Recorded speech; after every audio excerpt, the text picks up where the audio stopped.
Kom terug, as dit jou goed voel om by die program Expresso hier op SABC3 en môre offisieel skop die Stellenbosch Wine Festival af as aangebied deur PnP, and of course you went to check out the little area, just do a little scouting mission before. I actually ended up getting a master class in wine culture and wine history, and there can be no better place to do that than Stellenbosch, which is where wine tourism officially began in South Africa. Before then, you couldn't go to wine farms, taste the wine, order it. None of that existed. Now, well, we've taken it to a whole another level. This is the perfect place to start your wine education. Take a look. The Stellenbosch Wine Festival changed from its previous midwinter schedule to new dates during the height of summer, taking place now from the 2nd of February. It also celebrates the birth of SA wine. I stopped by the historic town to find out more about the 10-day-long festivities. Now that Stellenbosch is filled with its students again, there's a nice, lovely buzz here. Let's talk about the history of this town. In your mind, why is it such a mecca when it comes to winemaking? Stellenbosch really is the heart of the Cape Winelands. We are by far the biggest wine area. We have 152 wine farms that are members of the Stellenbosch Wine Route. We really call ourselves the pioneers of wine tourism. In the 1970s, the Stellenbosch Wine Route was started, and that was really the start of wine tourism in South Africa. We make such a big variety of wine. While we're known as the Cabernet Kings of South Africa, we make right from MCC, Sauvignon Blanc, white wines, to red wines, ports, brandies, so a big variety, and of course we like to think we make the best wine in South Africa. The Stellenbosch Wine Route was founded by 3 men on a mission. The owners of Delheim, Simonsic and Speer were so inspired by what they saw in Burgundy, France, they brought the concept of wine tourism back to the Boerland. Today it's hard to imagine that in the 1960s there were no maps, no signage and no facilities to taste or even buy wine on the farms. Legislation was rewritten and the wine route was started 42 years ago, the very first wine tourism organization in South Africa.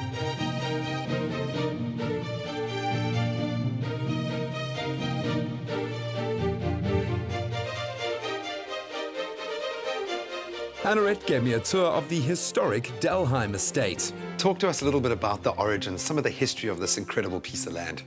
The father of Delheim is Spats, Wim Spats Sperling, as we all lovingly know him, Papa. He came over from Germany and started Delheim. And the very first wine that he made on the farm, all the neighbors, the neighboring winemakers, when they tasted it, they hated it. And they called it Drek. They said it tastes like Drek.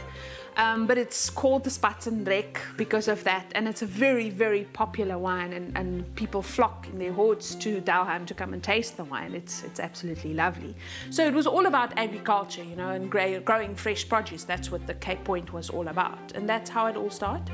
The wine route also gives you a glimpse into the rich history of the area and the proud winemakers who founded the farms that are now internationally renowned.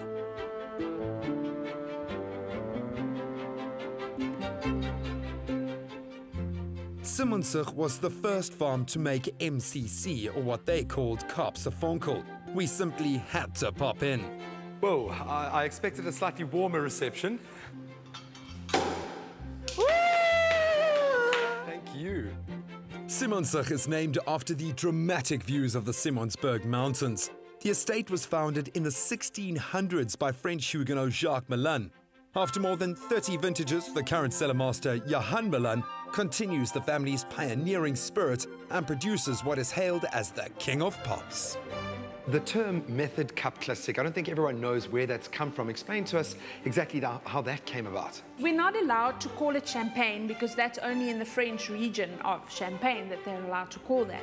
So in South Africa we call it MCC, which is Method Cup Classic, and it just refers back to the method of making champagne. So it's not injecting the bubbles into the wine, it's actually the wine that's fermenting and the bubbles creates themselves. I've always said it's very easy to sell what we sell. What we're selling here is a natural product. It's something that changes every single year.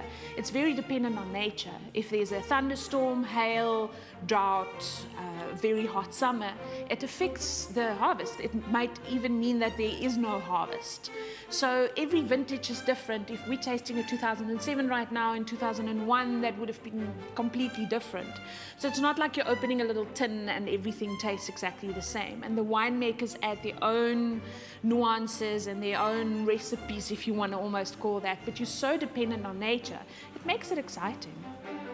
The new-look Stellenbosch Wine Festival is a lifestyle event. It promises a full flight of experiences for both casual fans and connoisseurs.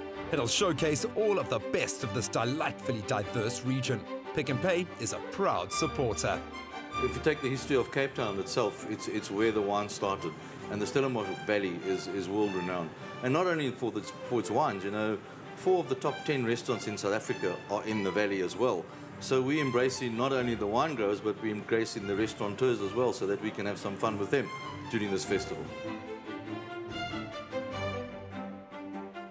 What is the best part about the festival to you? If you had to come and visit the Stellenbosch Wine Route, you'd have to drive to 152 farms if you want to get to everybody. With the festival, we bring it all into town. It's all centralized. There's a lot of promotions going on. You experience the lifestyle that we get to experience every day. Don't miss out. Get your tickets at pnptickets.co.za. Different wineries will also host different events, so also visit stellenboschwinefestival.co.za for all of the details. Goodness can be found in encouraging greatness at the Junior Runners Academy in Soweto. PnP, always there for you.